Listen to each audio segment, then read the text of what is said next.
Hi, I'm Dr. Nicole Lipkin, and this is the Hey Kiddo podcast where we talk about all things parenting. Today, I am speaking with Dr. Mark Bertin about parenting and ADHD. Dr. Bertin is a developmental pediatrician and the author of How Children Thrive, Mindful Parenting for ADHD, Mindfulness and Self-Compassion for Teen ADHD, and the Family ADHD Solution, all of which integrate mindfulness into evidence-based pediatric care. He's also a contributing author for the book Teaching Mindfulness Skills to Kids and Teens. Dr. Bertin is a faculty member at New York Medical College and the Windward Teaching Training Institute and has served on multiple advisory boards. His blog is available through Psychology Today and elsewhere. And for more information, you can visit Dr. Bertin at his website at developmentaldoctor.com. Dr. Bertin, I'm so excited to have you on the show. Welcome. Well, thank you. I so appreciate the invitation. Curious where it goes. Yeah. So I'd love to, we're going to be talking about ADHD. We're going to talk about mindfulness. We're talking about family dynamics around ADHD. Let's start with the science. So why does ADHD happen in some kids and not in others? What's the nature and nurture part? I mean, that cuts to the heart of it more than it should, I think, because there's so much misinformation and misunderstanding about ADHD. Actually, I think that's a big part of what causes additional stress around ADHD. So the simplest way to understand ADHD, actually, it's important to understand what it is, and then it's important to understand how we know it exists. So I'll talk about both. Really, our modern understanding of ADHD is that it's long outgrown its name. And it's really a developmental disorder that can persist into adulthood, but a developmental disorder that affects a very wide-ranging bunch of skills called executive function, which are like our self-management or self-regulatory skills. So just like language skills typically develop, linearly, you develop like one word by one, conversational by preschool, and you can track that, motor skills, lots of other skills in life. Executive function is like this self-management skill set that, young kids aren't supposed to have much of. And then by some point you're an adult, clearly you need a lot of, and there's a path to it. And so kids with ADHD it's really a two-step diagnosis is the way to think about it. Kids with ADHD are behind their peers in terms of executive function. And maybe the most important thing to reflect on as a family is that there's certainly a wide range of typical development and kids will be kids. But you need to document that someone's far enough behind that they're causing themselves some type of chronic impairment. And as a parent, I think that's a good thumbnail for many challenges in childhood. Like if you're still within the range of typical, you shouldn't be causing yourself some sort of chronic difficulty. And that's an important shift in understanding what ADHD is because the information I don't think is out there broadly enough yet. It's really almost as if anything you can shorthand as requiring management in life probably requires executive function. So it's like the brain manager, it's like the CEO. So you have to manage attention, meaning kids with ADHD don't struggle with just a short attention span. They hyper focus on what's easy. They can't focus on what's hard. They get blamed for that. They can't transition attention, which is a really important detail in terms of communication we can talk about today. But you also have to manage projects in life and manage relationships and manage time and manage your emotions. Like anything that you can assume requires management and coordination potentially is impacted by ADHD. So in terms of like understanding what ADHD is and why it's so important to intervene, it's a huge skill set that's beyond school that requires, typically a very complicated net of supports to try to catch someone up. And then the second half, and then I promise I'll pause. But keep going. Please keep going. The second half is like what? How do we know what it is? Well, this is where I think like societal judgment and misinformation about ADHD really undermines people. In spite of not having a test yet, we know that ADHD is a medical disorder. It's been described for at least a century in different ways. I think the shorthand, because I don't want to get too much in the research today unless you want me to, there's tons of medical research, but the quickest way I think to just sort of conceptualize it, and it's important for a discussion of family like today, is that the genetics of ADHD are as strong as the genetics, or nearly as strong as the genetics of height. So, like if you want to look at where ADHD comes from, it runs really strongly in families. That is the most predictive factor, probably. And, it is not a busy modern society. It is not, all the things you might read online. At heart, it is a medically programmed disorder that disrupts executive function. And that's the easiest way to understand it. I mean, I encourage people to get a second opinion. It's still clinical medicine. We don't have a test for it, Sure. but get a second opinion if you don't believe it. There can be misdiagnosis, there can be overdiagnosis, there can be underdiagnosis. That's a whole other discussion. But if any individual, believes they have ADHD, or if you believe your child has ADHD and are comfortable with that fact, you're basically saying this is a medical disorder affecting executive function. So many of us parents see certain things in our kids are all like ADHD. Like the pop psychology has taken over, Right. obviously, Right. around it. Like everyone has ADHD. Right. What are you started talking about it when you were talking about the science of it, but I want to back up for a minute. Like what are the telltale signs? And I know you touched on them, but like talk about Right. I a so child who's presenting. Sure. Well, I mean, I think I can answer that two different ways. The bottom line, most important thing is that idea of you're probably not in the range of typical development anymore if you're causing yourself a chronic problem, because ADHD is so wide ranging that can be lots of different things. So from a practical point of view of like why do we want to do something, we're not even talking about like medical intervention versus non-medical intervention. It all can be helpful. It's just a matter of like this person struggling because of X, and that is something that anybody would benefit from intervention at that point. What it looks like is can be very individual, because executive function, like I said, it's like self-management skills, and it's going to affect whatever is most challenging for you most. So it's not any one particular thing. One thing we haven't said yet that's very important is from a textbook point of view, we don't really use the term ADD anymore. So for Right. the topic today, the way I'm discussing it, there's ADHD with predominantly hyperactive impulsive symptoms. There's ADHD with predominantly the more internal symptoms, which is what we used to call ADD, like the inattentive type. But mostly it's because it changes situationally, it changes over time. Most people have a little of this, a little of that, that we've kind of dropped the subtyping of it. So when I say ADHD, it's sort of any of that. So, it depends on age and your individual symptoms. Like on the one hand, you have people with the more externalizing symptoms like hyperactivity and impulsiveness, and then it can be kind of a disruptive disorder in terms of behavior.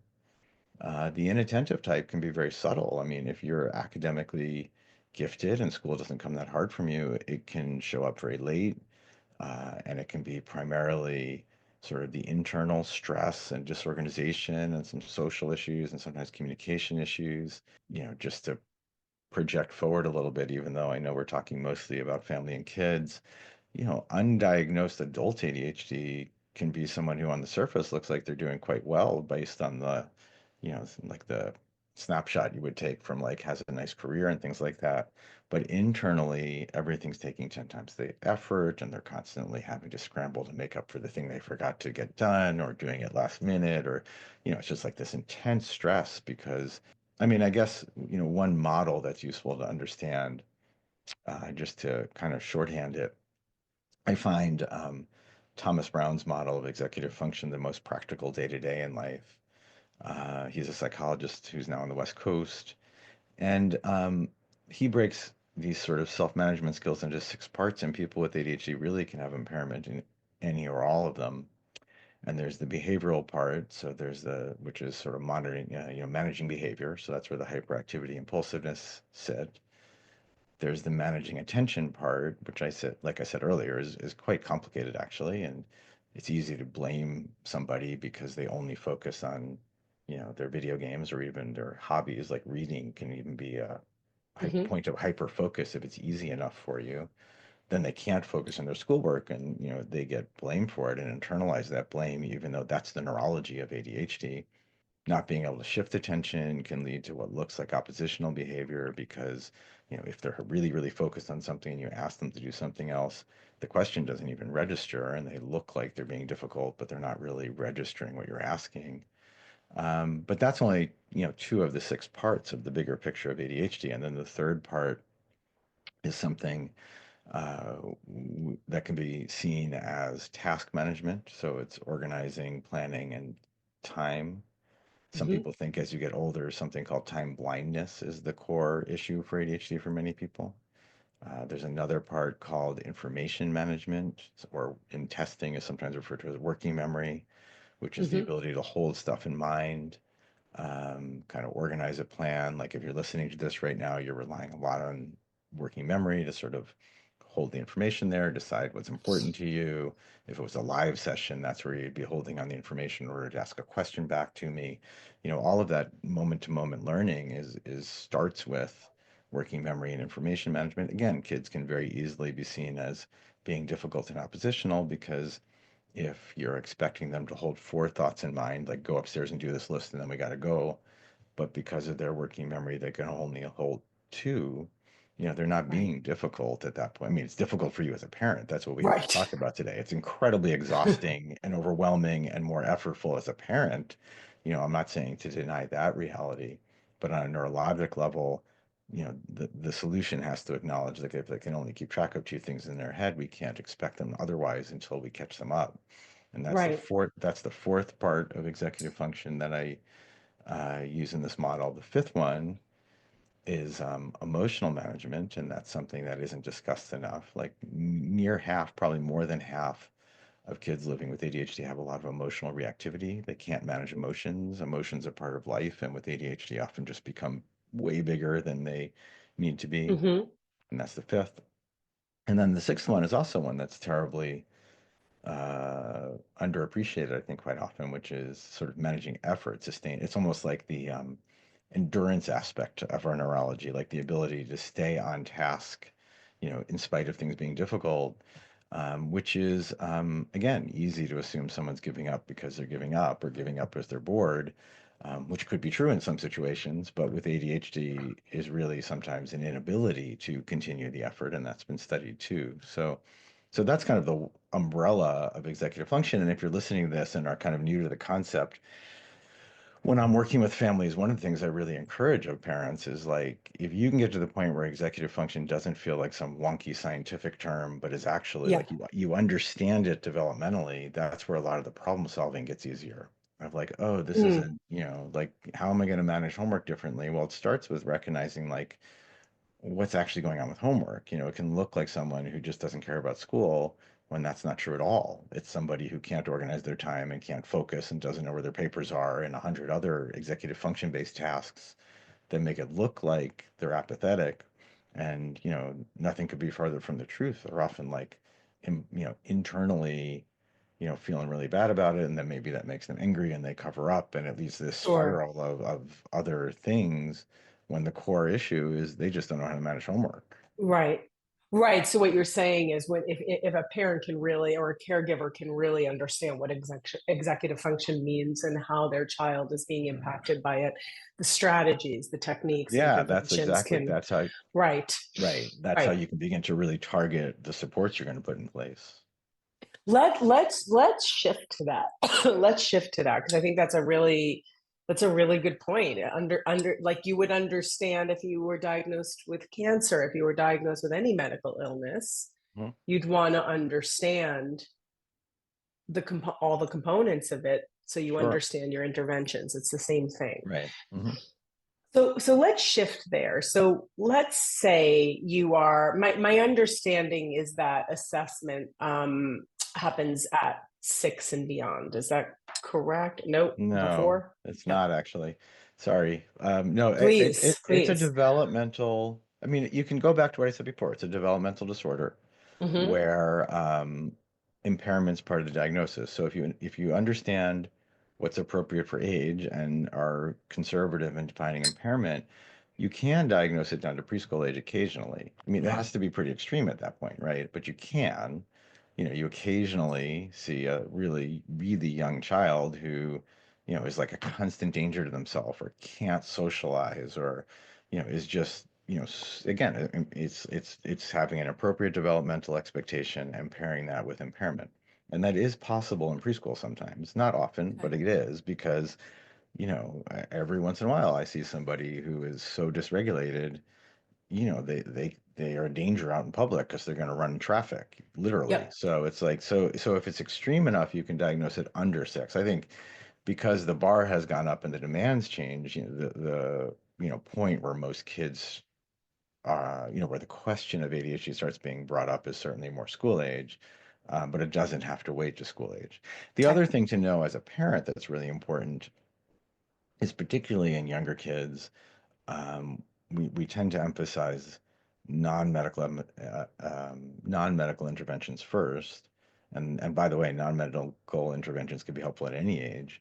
So regardless, we can talk about the medication some today if you Hmm. like, but Yep. on a practical level, if you look at it as like a set of skills that need to improve, and the interventions are educational in early childhood, regardless, there's a lot of benefit from just seeking support and evaluation really young, just so you can start working on things, even if you don't have a full confirmation of a diagnosis, even if you're just worried we might end up with a diagnosis someday. There's Hmm. just not a lot of downside to trying to get started working with somebody to build those executive function based skills Oh, yeah. as early as Hmm. you have concerns about them. This is where there's a lot of I think fear and judge understandable. It's scary to think about, and there's often a sense of judgment from the people around you, and fears of the school system. I mean, there's just a lot of Right. complexity to it, even though on a practical level, from a child's point of view, what we're talking about is like, what can we do as grown-ups to try to help teach these executive function skills? And that's, always going to have value. Sure. So let's demystify the process and then talk about the interventions that you would recommend. But let's talk Okay. about the assessment process. Let's Hmm. talk about the evaluation process. Can you demystify Sure. that? I can, although I think it frustrates people a lot. I mean, one thing I sometimes say to normalize it a little bit is like, even in this day and age, for most people getting diagnosed with something like asthma, there's no test, right? I mean, we think Hmm. Western medicine must have gotten to the point where there's just a test for everything. And it's way more common than most people understand that even in the medical side of medicine, or this is all medical side of medicine really, but in Hmm. the more traditionally medical side of medicine, there's still clinical medicine going on. Someone comes in wheezing, and for most people, the first step is just to treat the the presumed asthma, and then if it's there's certainly other things that can happen later if there's more problems. So with ADHD, a strong evaluation really is a developmental evaluation. It's really trying to get a sense of, do we have enough information yet to pull together to confirm this pattern of development? So textbook diagnosis, you can't really do in the office alone. Kids can come into the office Yeah. and be totally wound up for no reason or be totally calm for no reason. You have to take what you see, and you have to spend the time to get to know somebody, so that it's a little bit of what I see in the office or what anybody sees in the office. It's a lot of history from the parents, trying to get some history from, teachers or other providers if that's happened yet. And it's really just pulling that all together. If you go to the textbook, it's basically confirming a pattern by multiple reporters. Now, life isn't always that cut and dry, but that's the goal. And Hmm. so, there's an upside and downside to that. I mean, clearly it would be better to have someday to have a gold standard where we can just do a test, but that doesn't exist yet with any accuracy. So you need to, work with someone until they know you well enough to draw a conclusion. And honestly, I think especially in younger childhood, from a child's point of view, what I just said before holds, which is, we can easily say sometimes like this looks like it could prove to be ADHD, but let's get started with some behavioral interventions in the meantime, which is something else I know we were discussing right before we started, which is its own hardship on families sometimes is it's just Yep. hard to get the services and get them in place, but that's the intention. So that's really the evaluation process, and someday it may be more straightforward, but that's what it comes down to. Right. The positive of all that hopefully is that if you can find someone who really takes the time to get to know you, that's really where the benefits start. Right. So let's move to interventions, both medical Okay. and Sure, non-medical. sure. And I would just love to hear you flow on that. Love to hear your thoughts on that. So, I always think about getting interventions in place. There's a couple of general concepts that I think that are important. Generally speaking, first of all, it's very individualized. So I always think about it Hmm. as like putting pieces of a puzzle together until you have the whole puzzle complete. There's no one quick Sure. answer for ADHD. And it is important to understand that for most people, it's like a, and this is again, sometimes I say things and I understand they're kind of not warm and fuzzy, but it's like it is a chronic medical disorder for most people. You know, if you've correctly diagnosed it, it tends to persist. It changes a lot and it improves, especially if you do the interventions. So the interventions themselves sometimes have to evolve as kids get older. The way I tend to organize supports in my own mind, which I think is a useful organizational structure for a lot of parents, it just helps you, like every once in a while, you can check in and say, like, yeah, I got those all covered. We're good for now. Is into four types of supports that are different, for everybody, and they change over time. So that's the outline I'm going to get into in a moment. I think one other really useful thing to consider is if you really depersonalize ADHD in terms of like it's very personal and that it affects everybody, but depersonalize the skills that are involved. If you see them as just skills, you can recognize that like this week, can't necessarily change anything. We can set up a 6 month plan to catch someone up. So Hmm. in my mind, I often think about the supports as needing like a short-term safety net and then a longer-term plan to catch someone up. In the short run, I mean, one of the common examples I use when I do teacher trainings is that forgetfulness is an ADHD symptom, right? It So is an it ADHD is. symptom. It's right on the Hmm. list, not Hmm. being able to just, Yep. forgetfulness is a symptom of ADHD. If you just keep marking a student down over and over again for being forgetful in class, without offering them some type of solution to be less forgetful, you don't motivate them to be less forgetful. Right. You just crush You their cross your self-esteem, spirit. and you Hmm. just, yeah, it's like they can't do anything else. It's just part of their ADHD. Hmm. So when I say short-term safety net, long-term plan, that means short term, if someone is so forgetful they're undermining their education, the only solution is that the adults create some system of Right. reminders, and that's one of the things we're going to talk about are accommodations.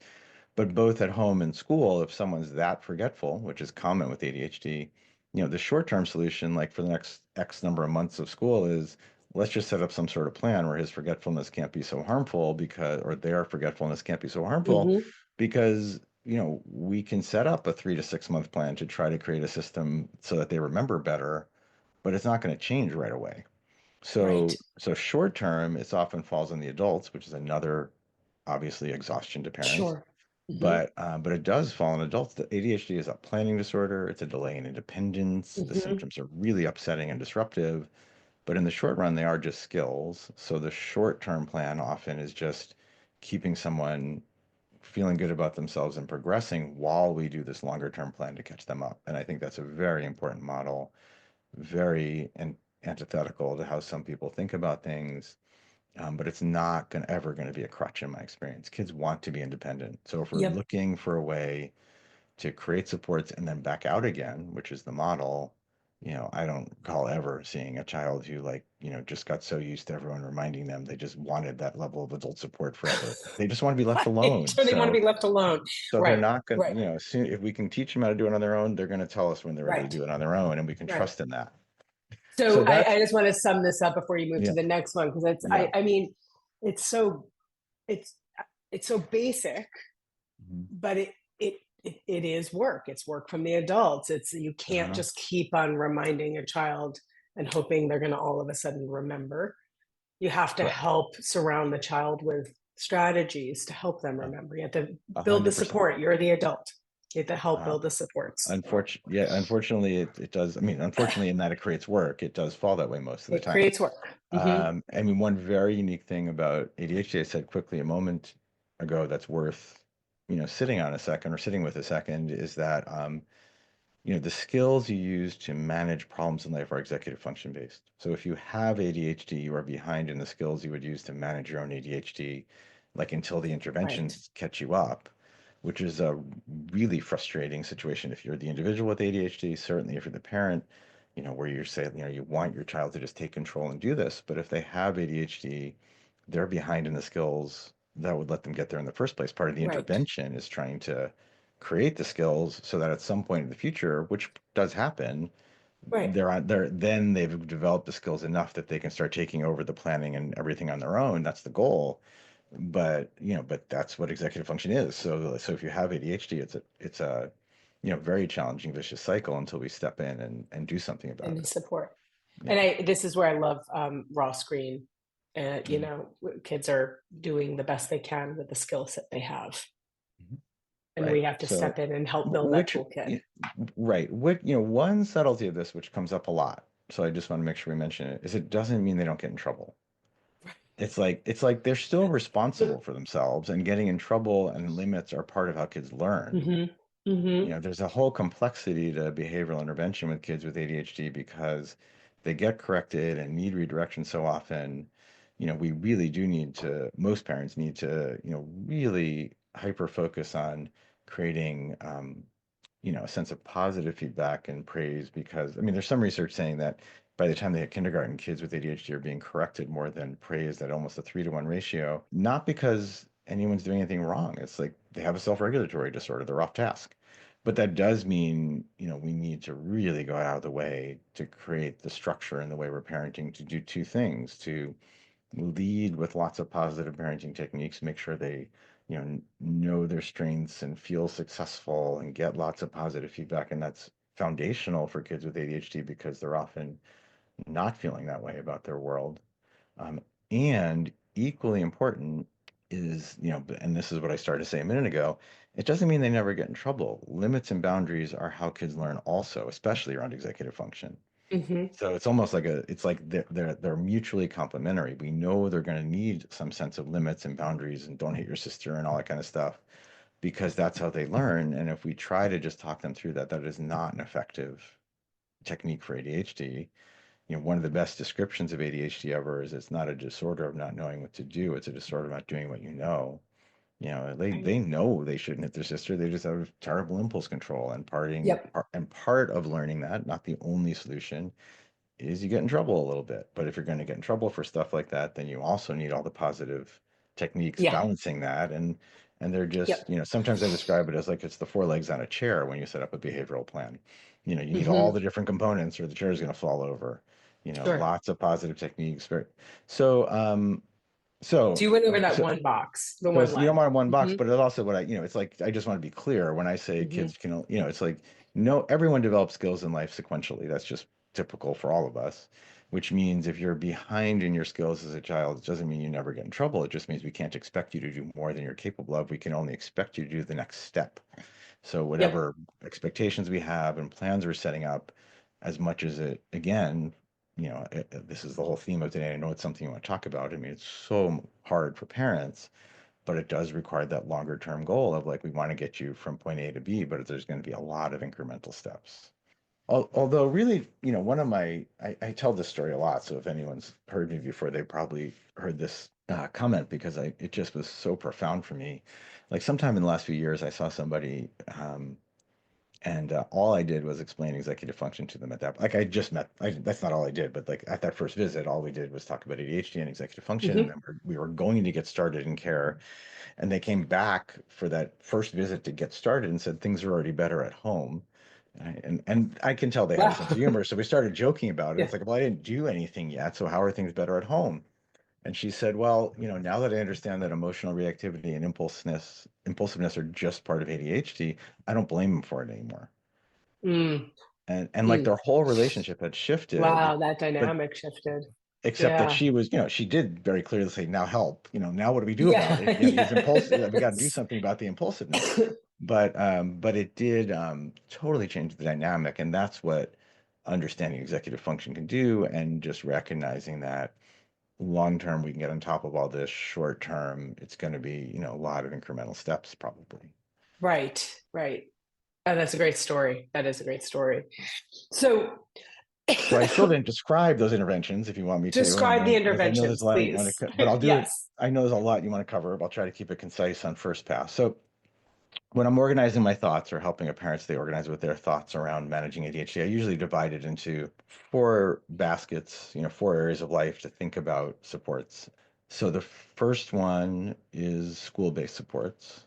Just two or three bullet points on first pass are to recognize that Certainly in my experience, the concept, the fear of labels is not really, I've never had a problem with that in my career. I come from a family of special educators. I feel like what a diagnosis does is sort of get everybody in a child's corner, in my experience, almost exclusively. It's like instead of someone who's being difficult or disruptive in the classroom, it's somebody who needs help with their ADHD. So I have not had problems with that fear of labeling that I can recall. But it's important to understand that the school-based accommodations typically are accommodations. That's a misunderstanding sometimes. So getting an educational plan in place is not an intervention for ADHD typically. I Mm. mean, any individual school can have their own bells and whistles they add, but typically the school is supposed to take that executive function based perspective of, you have this medical law basically saying nothing can get in the way of your education, that's medical, so that they need to accommodate for your ADHD so you thrive. So it's an accommodation. It's quite important for the same reasons we just went over. Sure. If you're not capable of staying organized or remembering things in the short run, the school is supposed to accommodate for that. And it's infinitely complex. It really can be anything related to Yep. executive function as kids get older. It's often underappreciated, and there isn't enough detail in a lot of academic plans because time and chunking projects into Hmm. parts and all of this can be part of a 504 plan or an IEP. So part one is the school-based plan to monitor. The the main non-medical interventions for ADHD typically, not always, but typically happen outside of school. They're very family-based. There are three or four things to consider outside of school that can be helpful in different ways. And this is a lot of stuff, so I realize it can be overwhelming, but I just want everyone to have a menu to choose from Yep. to It's great. individualize things. So in that sort of outside of school, family-based part of life, there is probably the most proven non-medical intervention from a research point of view is cognitive behavioral therapy for ADHD, Hmm. not open-ended play therapy or psychotherapy, but cognitive behavioral therapy. However, the caveat to that is younger kids, particularly when they have ADHD, that can be a very slow process. So a second option that can be very effective is parent training. That's not a judgment on anyone's parenting. It's just a reflection Hmm. of that's how kids learn in early childhood. So it should feel like someone's offering you tools to manage and teach things at home. It's not a judgment on anything you've done or not done, Yep. but that's how kids learn in early childhood. And there's more and more programs being developed. There are more and more programs being developed really for things as wide ranging as like anxiety that are based purely on parents being given tools to help their kids. That's very effective. And that's a breakdown sometimes in therapy in younger kids is if a child Yeah. is going to be in therapy, the more parents can collaborate, the better. Because Yep. not as a therapist, but just as like, this is what we're working on this week, but the child might not remember otherwise. So that's Hmm. the second thing. Third thing is that there's this growing field called ADHD coaching, which is very effective for ADHD. It overlaps with what a psychologist does, but it's very different, very focused on the organization planning, time management, day-to-day supports of it. Many coaches work a little bit on the emotional part of things also, but it's not a therapist typically. So for somebody who, particularly as kids get older, coaching is a very collaborative model.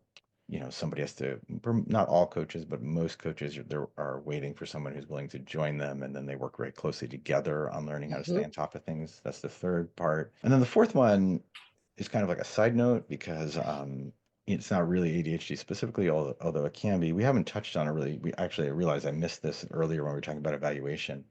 Up to two-thirds of people with ADHD have a second condition going along with it. That's a big, wide-ranging discussion in and of itself. Anxiety is a common one. But from an educational point of view, most people estimate at least half of kids with ADHD also have a learning disability. So that needs to be looked into for many kids, and certainly tutoring is another thing that can happen outside of school. I totally, again, like, I'm aware of the time today, but that's another burden we could talk about on parents in terms of logistics. Hmm. Like it is not a fair system at all, but certainly it can, separate from the logistics of it, objectively, it can be helpful. Yep. So that's the second area of thing to look at are these sort of family-based supports. The third thing, which I used to lump into family, but really the more the research grows, the more it's very clearly being defined as separate, is that ADHD creates vicious cycles around health that need to be monitored. It undermines sleep, it undermines nutrition, exercise, too much screen time, and that can be a for some people, not a component at all, and for some people, a very big component of their ADHD. So the health part is very important, making sure kids are getting into good routines. And, people don't always realize that somebody who has like ADHD and an incredibly disruptive sleep pattern, that's probably one thing, not two. That's just part of ADHD for a Right. lot of people. Right. So health is the third thing. And then the fourth thing, which again, to me, I just want to like demystify is, in spite of how they're talked about, I think it's sort of devastatingly unfair to people that ADHD medications have been demonized. Yep. The short of ADHD medications objectively is that A, they've been used for about 100 years in spite of how they're talked about. They're incredibly safe and effective if they're used appropriately. The research says that if there's an adequate period of trial and error, which can be totally miserable, but if there's an adequate period of trial and error, up to 80 to 90% of people can use the medications without significant side effects. So you shouldn't be feeling, your appetite is massively suppressed, and you certainly shouldn't feel like your personality is different. They've been shown to actually decrease the risk of substance abuse in kids with ADHD, not Mm. increase. I mean, every fear people have has pretty much been disproven that I'm aware of. So my goal with medications is just for people to recognize that they shouldn't be, no, is to treat it like you would any other medication in life. Like no one should use a medication for anything that isn't needed. There's no need to be particularly afraid of these medications or judged for using these medications. The research is very clear that most people with ADHD benefit and even require these medications eventually. And and it really just comes down to me, like, don't use them if you don't need them, but don't avoid them for arbitrary reasons. Mark, do you recommend the behavioral interventions first, a run of those Well, before? there's kind of two answers to that question, and I can get myself in trouble a little bit for one probably. But the national recommendations are before school age, broadly speaking, are like before school age, non-medical first, and then medication. The textbook recommendations school age are medication at the time of diagnosis. In my experience, many people aren't ready for that. None of this is like urgently life-threatening. Right. So I try to work with people individually, and often we do take things step by step. I just want them to understand the facts while they make those decisions. But I think it's okay if someone's generally doing well in life to be more step by step. Occasionally I see someone who's like truly a safety risk or something, and it changes Right. the acuity. But most people in the long run, the medications don't fix everything. The behavioral therapy doesn't fix everything, is what it comes down to. So Okay. most people are going to end up trying both at Some some point. combo. Okay. What about mindfulness? Thank you for bringing that up.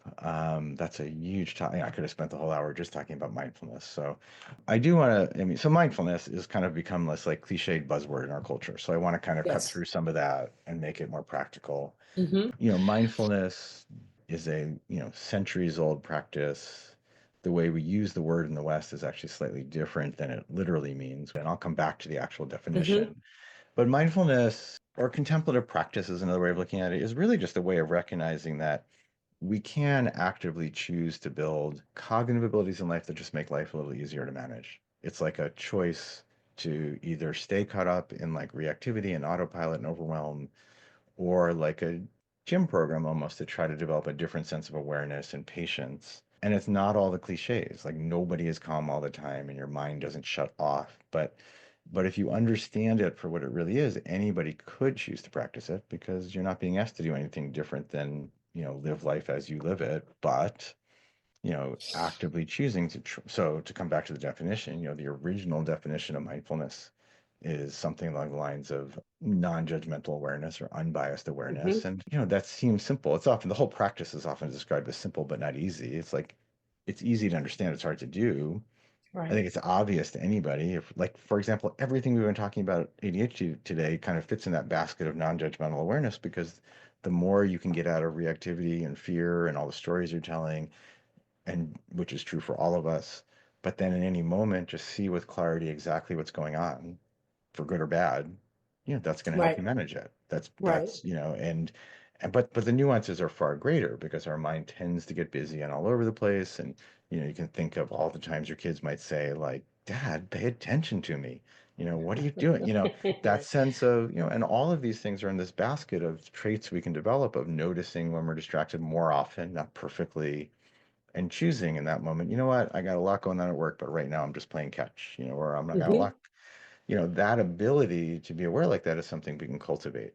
So the practice of mindfulness, the reason I started integrating it into Western medicine and in my medical practice initially is just the recognition that life can be really stressful for all of us. Parenting kids with ADHD can be particularly stressful for all the reasons we just laid out. And then everything you're being asked to do around ADHD is hard to do. So if you're Yeah. feeling overwhelmed and swamped and you just sort of run down yourself, that just makes it harder to parent ADHD.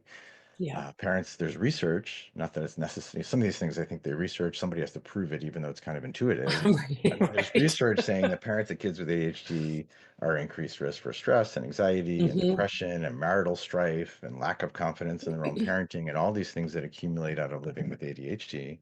And that's not talked about enough. So the practice of mindfulness in families always starts with parents to me, or not all, almost always starts with parents to Hmm. me. And it's just recognizing that all we control in life for any of us is how we choose to relate to what's actually going on, right? That's it. That's what any of us can do in life is just look at like, this is what's going on in this moment. And what can I do to try to handle this as well as I possibly can, right? We can't force our kids to do anything in particular. We can make choices ourselves that might get them to do what we want them to be doing. So the practice of mindfulness is really just choosing to every day, usually not most days, just work on it like you would try to stay physically fit. Of just practice, not for the sake of practice, meaning meditation eventually becomes relaxing for many of us, but it's not really, it doesn't matter if it is or isn't. It's really just trying to build traits that then spill over into everyday life. It's kind of like if, suddenly you had to move TVs for a living and you'd never lifted anything in your life, you'd probably want to hit the weights first before you started moving TVs. Hmm.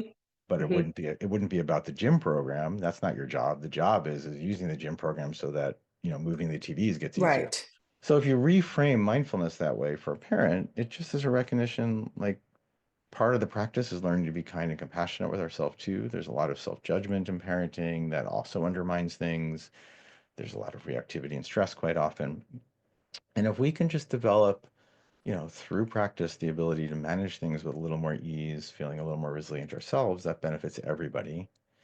So it's a very accessible practice that really anyone can do. And one of the big reframes in my teaching that hasn't changed yet that I shift. I don't remember. It's like it's been a while ago now, thankfully, during the pandemic, is just recognizing that one way to frame the beginning practice, there's layers and layers to the practice. It's sometimes described as its own form of psychology. There's a lot to understand about how the Yeah. mind works. But one of the basic, first toe in the water, although it could take a while, is really we're trying to develop patience. So Mm. basically it's a very unusual thing if you frame meditation that way as a practice. And by the way, mindfulness doesn't have to be sitting meditation, it could be walking meditation. It can be just Sure. aiming to there's many ways to practice, but just to use it as an example, how often in life do we give ourselves permission for like 10 minutes or 15 minutes to experience whatever is going on without our habitual reactions and habits?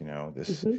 So it doesn't mean we're not going to be proactive as soon as we're done. Something might have to happen, some problem might have to be handled. But it's really a unique trait to develop of being able to sit there and say, like, I'm really anxious and I'm not going to do my anxious thing. Or I'm really hungry and I'm not going to do my hunger thing. Or I'm really, angry and I'm not going to do my anger thing.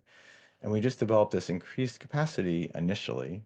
As I'm saying it, I'm thinking, like, I don't want to pretend that that's all there is to it, but it's just an example. If you practice that regularly, it becomes more part of everyday life that, like, you have a moment of emotion when you might typically do X and you're able to recognize it and then maybe catch yourself long enough to make a different choice. Because Hmm. if you look at the bigger premise of this mindfulness practice, and we don't have a lot of time to go into lots of detail, it's something that I think is intuitive to most people, which is we've all had moments where we're sort of feeling solid and aware, and maybe we just took a vacation or we had a massage, whatever it is. Like for some reason, we're feeling Sure. really just spent a day with a close friend, and we're feeling really grounded and at our best, and you know something happens at home, and we're able to sort of navigate it with our best intentions. We sort of stay Hmm. grounded, we handle it well, but life doesn't always feel that way. And if we aren't practicing, we can go days or weeks where we're all just caught up in the chaos of it all, sometimes Hmm. like a sense of autopilot almost. Sure. And we're not sort of in touch with our intentions and we're not in touch with our best selves. And we're never going to do that perfectly. But the practice of mindfulness is one of just committing to trying to cultivate these traits that are going to be a little different for everyone, but it's traits like attention awareness and awareness of habit, and maybe allowing ourselves to, shift things that might have felt permanent, but we noticed like this is a Hmm. habit about how I talk and shifting that. And then a really vital part of the practice, which is tough to be saying at the end, but it's such a can of worms for some people, is just recognizing that we can actively cultivate traits like self-compassion and compassion for others in ways that, the roots of my family go back to like the Bronx. And I was like, this is all meant to be practical. Yeah. There's a great teaching of when you hear about mindfulness, always ask yourself, like, is this true?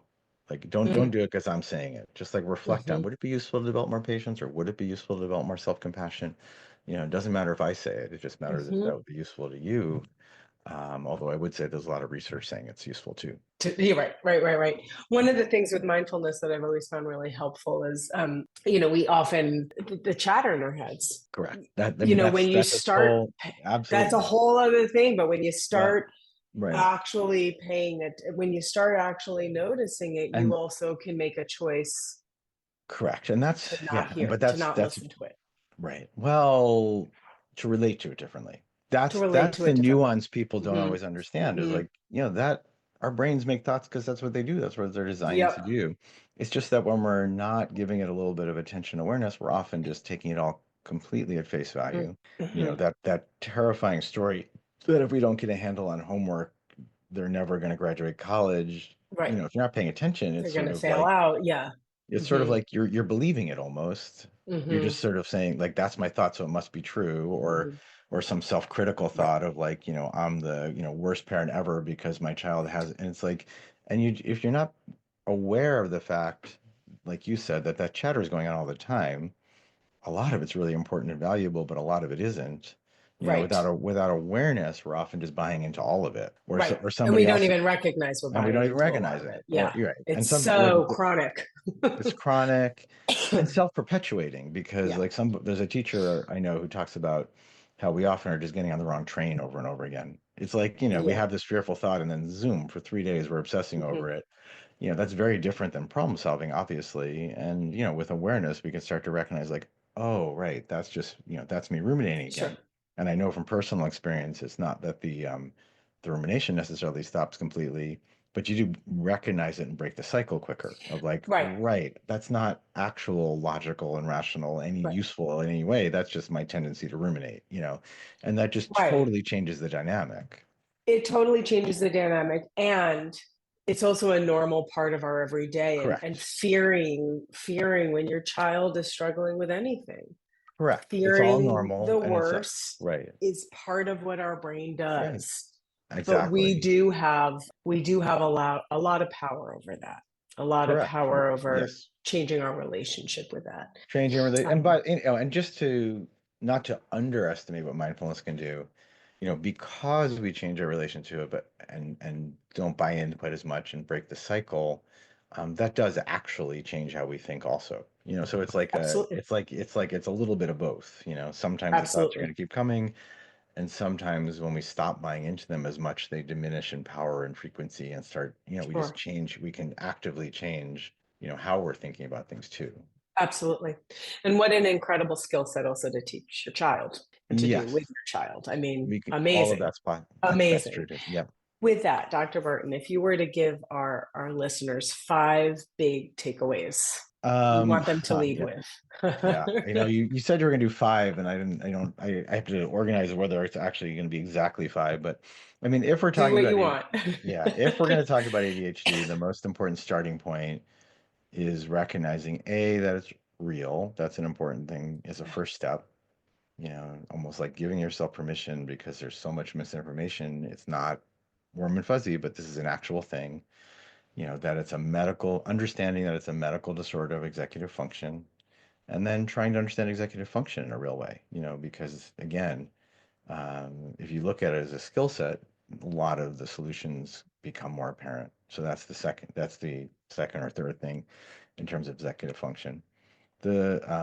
Recognizing that most kids need a wide range of supports is important. If someone's behind in these skills to the point that they're impairing, watching and waiting is not usually going to be the best path. So, actually taking steps, it's that same idea of simple but not easy, just Mhm. the steps are required. That's the third thing. And the fourth thing or fifth, I've lost count already as a parent, is You're on just good. recognizing this, is that this, it affects families. I mean, we didn't even talk about the fact that it's highly genetic. There's often more than one child or a child and a parent, Yeah. and it affects families. That requires objective, non-judgmental approach towards interventions, and B, a lot of self-compassion and support and doing what you can to take care of yourself, because it really does have, it can be pretty exhausting and overwhelming, and that degree of self-care is only going to help not just you, but you and your family. Dr. Bertin, thank you so much. This has been so informing and so wonderful talking with you Great. today. Well, thank you so Appreciate the much. work Thanks for that you having do. me. Thank Thank you you. so much. All right, take care. Thanks for listening to Hey Kiddo. If you like what you hear, give us a review wherever you get your podcasts. Learn more about Hey Kiddo at our website, hey-kiddo.com. Have a question for our experts? Email us at hello@hey-kiddo.com.